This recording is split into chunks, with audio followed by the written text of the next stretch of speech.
Welcome to InTheShed. Are you ready for the best time of your life? Welcome to the InTheShed podcast. Are you ready for the best time of your life? Welcome to the InTheShed. We're back. Welcome to InTheShed, guys. Welcome to InTheShed. We're back here for another week. Boom, boom, boom, boom. Welcome to InTheShed, guys. Welcome to InTheShed. We're back another week. What if I sit on this one instead? Welcome to the InTheShed. I think it's a joke that would be too serious. Let me take you in the shed. wait. InTheShed. Episode. I know we've been diddly-daddling in the last couple episodes. We're on episode 5. We just had our first guest. I hope you guys like that. If you haven't seen that episode, go check it out. We have an hour uploaded with Enid, and that was great. Won't talk too much about that because I encourage you guys to go watch that episode. But we're back here again, and on this episode, I want to dedicate it to you, to us, to ourselves, because including me, because I work on this every single day. I'm a work in progress. I don't know about you guys, but I'm not a finished product. Every day I'm working on myself. I'm sculpting the statue that I am, and looking forward to the day that I'm a finished product. But until that day, I work on myself every day. One of the most important points of my day, it's the ending of my day. It's night. I like to reassess my day right before bed. I feel like we all do that. But are we doing it correctly? We're assessing ourselves and pointing our emotions outward? Are we going through our day and pointing the finger to other people? Oh, my day went bad today, and it's because this person did this, because of this happened. But have you ever asked yourself, what are these little situations, little details throughout my day trying to really teach me? I view every situation that I encounter throughout my day as a result of something else going on in my own personal life. So if I encounter a person at my job, at a store, at the supermarket, and this person rubs me the wrong way, tripped on me, we bumped into each other going the wrong way, whatever it is that makes me go, ugh, am I gonna, at the end of my day when I remember this, and I'm like, oh yeah, I remember why I was an extra 15 minutes late on getting home after the supermarket because this one person was taking too long to park, left the cart on my parking spot. Ugh. Instead of doing that, I view it as in like, why am I not more patient? Why does such a little thing, minute detail of my day, have such an impact on the way I'm going to feel or the way I'm going to react, of just who I am as a person? I view it as, or I'm starting to view it as, because it's something I'm working on myself. I'm starting to view it as, maybe I asked God to make me more patient in my old life, in my past life. Or maybe I asked God to make me more patient 2 months ago and I already forgot that I sat down and prayed, God, make me more patient. And this is Him trying to make me more patient. He purposely puts this little annoyances on my day to make me go, ugh. But every time I'm going, ugh, instead of lashing out negatively towards that and pointing the middle finger, that's not the middle finger, pointing the middle finger outward, I use it as a mirror. I use it as a tiny little mirror that's just looking at a part of my life in the microscopic level. And then I see it. I see it every single day. I see it in the way that how anxious I am. I'm such an anxious person. I need things done like this. I want to do stuff like this. When I have something coming up, I want to tackle it like this. Because having that feeling right here it bothers me. Just having that anxiety right there of this thing is going to come up, this thing is coming up, I need to get this done. So I'd rather tackle it. I'd rather get through it. So when I find myself at those moments, sometimes I'm at work and it's 30 minutes before my shift ends, and that feels like the longest 30 minutes of my life. I'm sitting on my desk, I'm tapping the floor, I'm fidgeting with something, but that's my anxiety making me go crazy. That's my anxiety telling me, like, you want to go now, you don't want to wait. But I need to learn, and my body needs to learn, that it's not always when I say go. Sometimes there is rules, there's times where I have places that we can't just go. And I feel like it's one of my lessons, that every time I feel like that, instead of I tell myself, like, this is God's trying to teach you a lesson. It's okay. It's okay. Just calm down.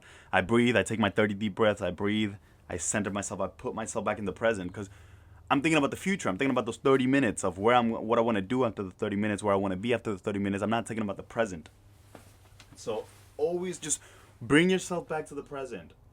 That's what I feel like works for me. I bring myself back to the present. I still got my 30 minutes to sit here at work. So I got work to do. Put those 30 minutes to use. Do something during those 30 minutes to make the time go by fast, and you're not there anxiously. And that's just one example. I'm sure you can think about a million things that go wrong in your day, that you're like, oh my God, I wish it went this way. I wish I went that way. But think about it. What is the bigger picture that's actually happening?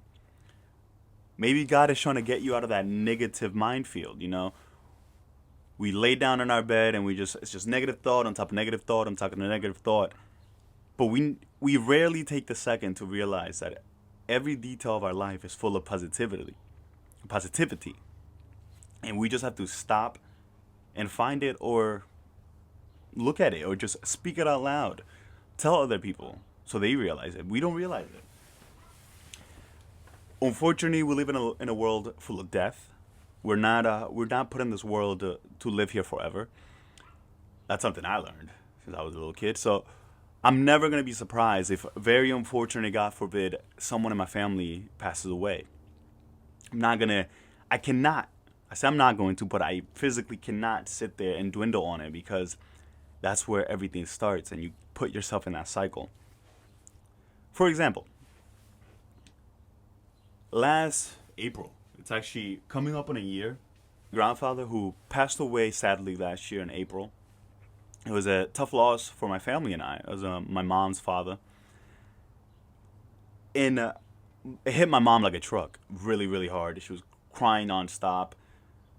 And my mom, I get my anxiety from my mother. So just me knowing how I feel in certain situations, it devastated me knowing how my mom probably felt during that. And I say probably, but I know how she felt. I was there with her. I was trying to help her, and I saw it. But no matter what you see, no matter what I think I know, I'm never going to understand that pain my mother felt. But I saw my mother, and I knew that I could sit there at the funeral and cry and cry and cry and mourn. But I know that where he's at now, there's no more pain. There's no more sickness. There's no more death. He's with our Lord and Savior. So I took upon myself to rather cherish the times we spent together and reminisce about the happy times and happy memories we made. And I was grateful that he was here with us, instead of being sad that he was gone and I wasn't going to see him again, which is the truth. It's the fact. It's life. But like I said, there's always a but. We all have one. Sometimes you don't want to hear it, but I know that's not what he would have wanted. We all deal with it differently, so I knew it was okay for my mother to deal with it the way she was dealing with it, and it was okay for me to deal with it the way I was dealing with it. We all deal with it differently. But it's hard to do. It's hard to look at things and try to find the positive, But there is a positive in everything. If you're experiencing it, if you're living through it, that's already a positive, because you're living. So how do we reprogram our brain? Because I feel like it's a big thing we all have to do, because we're not used to feeling this way. We're not used to being positive. We're not used to embracing the positivity around us. It takes some time to really learn that. So how do you reprogram your brain? Our brain works, if you're familiar with coding with computers, it works like a computer. We have a code in our brain, and our brain follows that code. It follows an algorithm. And that algorithm is whatever we program our brain on a daily, it's what the algorithm is going to be. It's what it's going to follow. So how do we reprogram our brain? First thing in the morning, wake up. First, establish a routine. Because if you don't have a routine, what happens is you wake up in the morning out of whack. You're rushing to work. you're late, you're waking up, showering, breakfast, whatever. Sometimes you eat breakfast. Maybe don't even get any water in you before you leave the house. So start with a routine. With that routine, find out what you really want in life, what you truly desire, whether that be money, whether that be a job, whether that be creative, in any way. That's the first step. You got to figure that out first, because without knowing what you desire, you're not going to know where you want to go. What you desire is your end goal. That's where you want to go. If you want to be rich and that's what you desire, that's where you want. That's your end goal. You want to become rich. But you desire is to be an astronaut. That's your end goal. Go to space, become an astronaut. Figure out what you truly desire. That's number one. Think about it. You get in your car, you open the GPS. You don't just look at the GPS and expect that to tell you where to go. You have to tell the GPS your destination in order for it to lead you to that destination, take you to all the roads, all the turns, all the stop signs. In order to get to that destination, you cannot just look at the GPS and expect it to tell you where to go. Step one, find out what you truly desire. That's always step one. Once you do that, you're going to start to learn the language of the universe. The universe speaks to you every single day. Every step you take, the universe is trying to speak to you.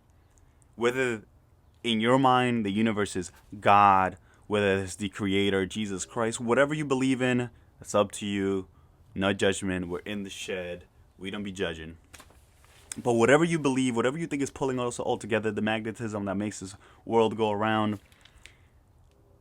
the universe will start speaking that language, and you're going to start learning it. And you're going to start to see that every step you take, the universe is trying to speak to you and tell you, go left, go right, go left, go right. And if you truly listened, you're going to start to feel effortlessly like you're going to the right place.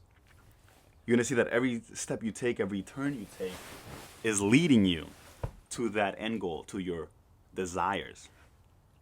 How do we reprogram our brain? Step one right there. Step two. I come up with step-by-step guides because I could easily tell you, do affirmations, do some breathing, work out. I could tell you to do all that, but I like to break it down to you and tell you really how I do it. And all I will say is give it a shot and you tell me what the difference is. If I'm bullshitting, you're going to tell me. And if this is somehow the truth, you're going to tell me. Start your day with affirmations. Once you hear that alarm in the morning, the alarm you hear every single day, your brain goes into autopilot mode. Your brain is like, get up, gotta go to work, gotta get ready. Negativity, negativity, negativity. You start thinking about the things that stress you the most. Start your day with affirmations so you can control what's the first thoughts in your brain will be. I feel abundant. I am abundant. I feel the peace in my life. I feel the happiness in my life. I'm starting to see every blessing in front of me. These are things that we do already, right? That if I ask you, you see all the blessings God gives you every day. You're going to be like, yeah, of course I do. But once you turn autopilot on, you really don't. You think you do, but you really don't.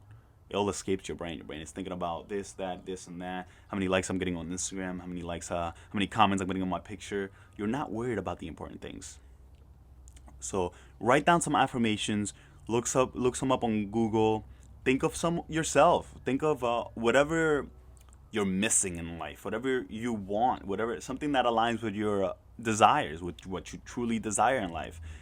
Write those down. Maybe you'll think of 2, maybe 3. Eventually, you'll have 8. Look them up and just practice them every day. Listen, read them first thing in the morning. If you want to read them twice, 3 times, whatever. I read mine once. And throughout the day, they come back to me randomly. I remember one of them, and I'm like, oh, yeah, it's written on my notes. And I just repeat it back into the world. Start with affirmation. Look for the positive in every situation. Every situation has a positive in it, like I've said before. Life is full of negativity, and if we will let the negativity... Life is full of negativity, and we can let the negativity affect us if we let it, if we run on autopilot. Rewrite your brain with daily affirmations that will ground you back to the present, will stop you being on autopilot mode. And how do you get yourself into autopilot mode? How do you get, well, excuse my French, how do you get yourself out of autopilot mode? Autopilot mode is when you get out of work and you're stressed, you're running home, you're thinking about groceries, thinking about this, you're not thinking about what's actually, you're thinking about what you're going to do after, but you're not thinking about what you're doing right now. Does that make sense? Does that? When you're on autopilot, you're thinking about what you're going to do next, but you're not thinking about what you're doing now. Are y'all tracking? Does that make sense? I'm not thinking about, like, you ever get home after a long drive and you don't remember any of the stop signs you took, any of the red lights? You're just like, I know I made it home. That's being on autopilot. Because you were thinking about getting home and doing the dishes, getting home and cooking for your son, groceries. You're thinking about all this crap. You're thinking about, oh my God, I can't wait to go to sleep because I got to wake up tomorrow for another shift at work. You're still in your car at the parking lot of work. How are you already thinking about your next shift? You barely finished this shift. It's unbelievable. You get home, you don't even know what happened. You're like, how didn't I crash? That's a good example of being on autopilot. Ground yourself. Sit down, get home, sit down for 5 minutes and just take 30 deep breaths. Just breathe. Just breathe. Ground yourself and then think about, that's right, I got to do the dishes. After the dishes, I got to do this, I got to do that. That's fine. That's fine. But feel yourself thinking about it. Feel yourself doing it. Because we go in autopilot mode and that's when everything starts to go down. When you're on autopilot, you're basically living in anxiety. You're living in anxiety. You're anxious. You're agitated. You're waiting to tackle the next thing. Being on autopilot mode equals being anxious. Equals being in a state of anxiety. So that's why it's important to ground yourself. If you're anxious, if you're truly anxious, if you're having a panic attack, there's probably two things that are happening. One of them is happening, the other one's probably not happening. What's not happening? You're probably not breathing. Next time you're having a panic attack, just focus on the breathing. Look around. You're not breathing. Take 30 deep breaths, fully in through the nose, 50% out through the mouth. Do that 30 times. Once you get to 30, just hold them all in. And that's going to ground you. It's going to bring you back to the present. Do that and hold it until you can't no more, and then tackle the next thing you got to do. Things that are... Try to avoid things that are agitating you in the inside, that are interfering with your state of self, with your state of flow. Anxiety, of course, will do that. So avoid things that will cause anxiety. Avoid people that will cause anxiety. Anxious situations, stressful situations, obviously. Very important. Beware of what you take in, your intake, whether that be your outside drugs and alcohol, whatever y'all do, or foods. Very important. Your foods. We're living in an epidemic where our foods are killing us and they're poisoning us and they're making us anxious. And that's my number one, is the anxiety, you know? Obviously, we hate cancer. We hate all that crap. We hate sickness. But I get people that come up to me daily and they're like, I'm anxious. I don't know why I'm anxious. I don't know why I feel like this. I've tried everything. You try going on a diet? You tried reading the back of the label, the foods at the supermarket? Every food you eat has a healthy version of it. And I'm not even wondering what you eat already because I already know it's trash. We all eat trash. We all eat trash. We like the cheap stuff, that's trash. We don't like the fancy stuff, that's organic. We don't like to read on the back of the label. Because why? Why don't we like reading on the back of the label? Because we're too busy. We're too busy focused on the next thing. We're ready to tackle the next thing. We got to go home. We got to go get ready for our next shift tomorrow. So we don't got time to flip the label and look. And oh my God, this has 94% sugars. And it's all bullshit sugar. Not cane sugar, which is the healthier alternative. Think about, you love pancakes. Who doesn't like pancakes? IHOP, Denny's, we like our pancakes. But instead of putting the regular old bullshit syrup on our pancakes, get a maple syrup. Maple syrup, you turn the bottle around, ingredients, maple syrup. The less ingredients, the better. Once you start seeing colorings, red 40, yellow 6, yellow 7, blue 6, all that stuff equals cancer. Equals cancer, equals messing with your hormones inside, equals messing with your gut biome inside, equals anxiety, depression, everything, mental health, whatever you want to call it. You have kids at home.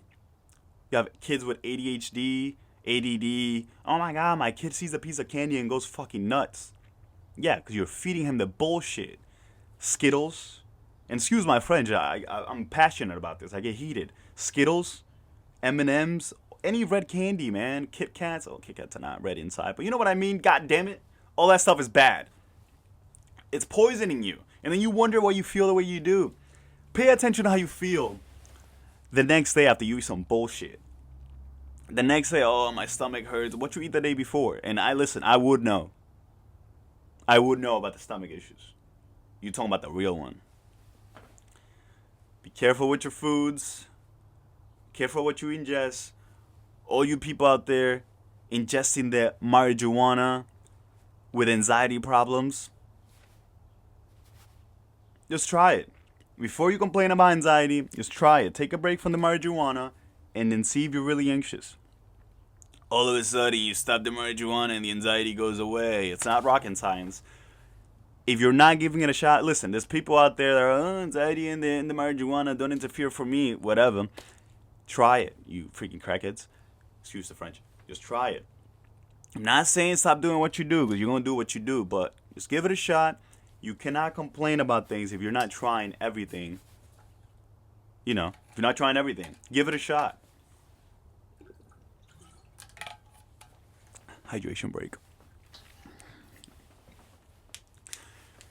Ah, man. Where was I? I was getting heated there talking about the food. In life, as you're going through your daily life, look for the things that are speaking to you, because you'll go to the grocery store, you'll buy all that bull crap, and then you go home and it starts making you like crap, making you feel like crap. Pay attention. That's a sign that maybe you shouldn't be buying that. All the enriched stuff at the supermarket, anything that says enriched, you know what that means? That means that the process of making it to the final product, it was losing nutrients, which is normal, you know? Everything has a life force, and the life force drains as time passes. That's normal. It's part of food. It's part of us. But everything has a life force. So once the food is processed, the life force is going to go down. It's going to be. It's not going to have as many nutrients as it did before, which is normal again. And then what do? They enrich it. They put a bunch of enrichment in it, which is a lot of chemicals. They get a lot of nutrients back, a lot of biotin in there. Get the biotin in there, and a lot of folic acid. It's a bunch of chemical stuff. It's synthetic stuff. It's not natural. It's not coming from the grain itself or from the fields. Stuff is poisoning you.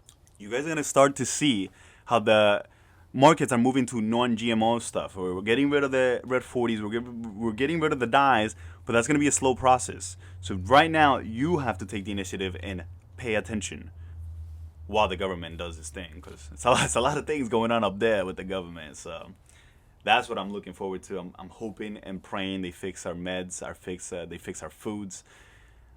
I'm tired of insurance companies, medical insurance scamming patients. I see it every day at my job.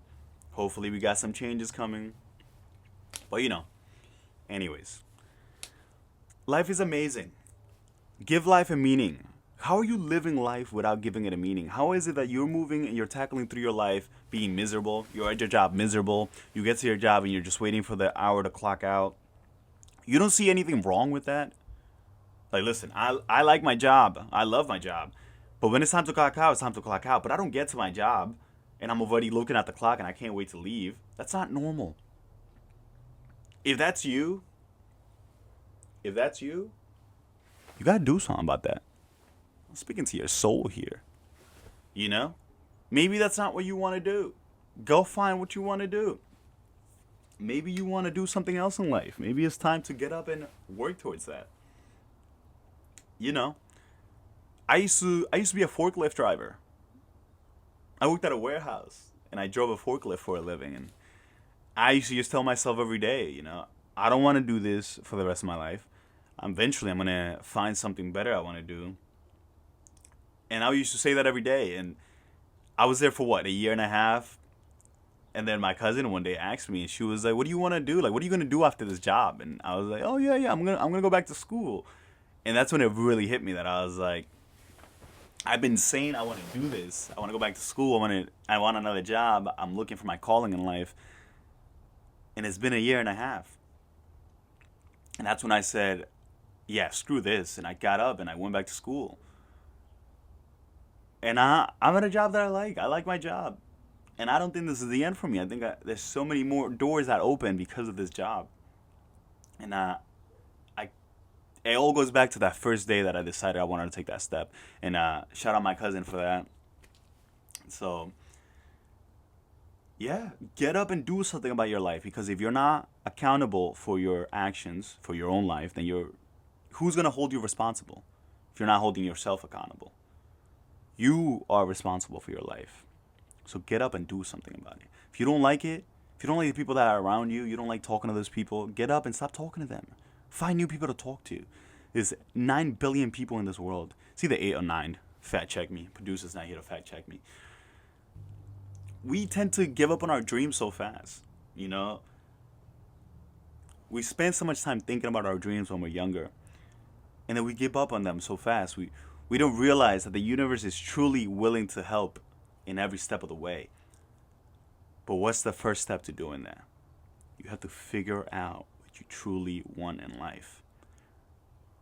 Whether it's that job you're looking for, sit down and think about it and figure it out. If you're miserable at your job right now, you haven't found what you truly want to do in life. And once you find that, the universe is going to show you that they're willing to help you in every step of the way. All I want to do today is plant a seed. That's all I want to do. I want to plant a seed and I'm going to leave it there. And hopefully that seed by itself, with no work, will sprout out and grow without me having to do anything. Because in life, when you meet someone that needs help, you just want to plant the seed. You don't want to force anything. Because at the end of the day, you're not going to make nothing happen. You're not the creator. The creator didn't put you here to be a creator. It put you here to be in charge of your own life and your own happiness. And to find what you truly desire. He wants you to create with your life, create art, and be creative. But you're not in this world to be a creator. That's for him to do. And let him do his thing. You're just in charge of planting a seed, which takes no work. A seed can be planted with no work. Maybe water it once in a while. But all the work is done by the seed. The seed will sprout and it will grow into a tree by itself. But you know, what do I know? You put it into test and you come back and tell me if I'm bullshitting or not. I'll see you guys next week. It was a great time being here, but it was a better time meeting you guys.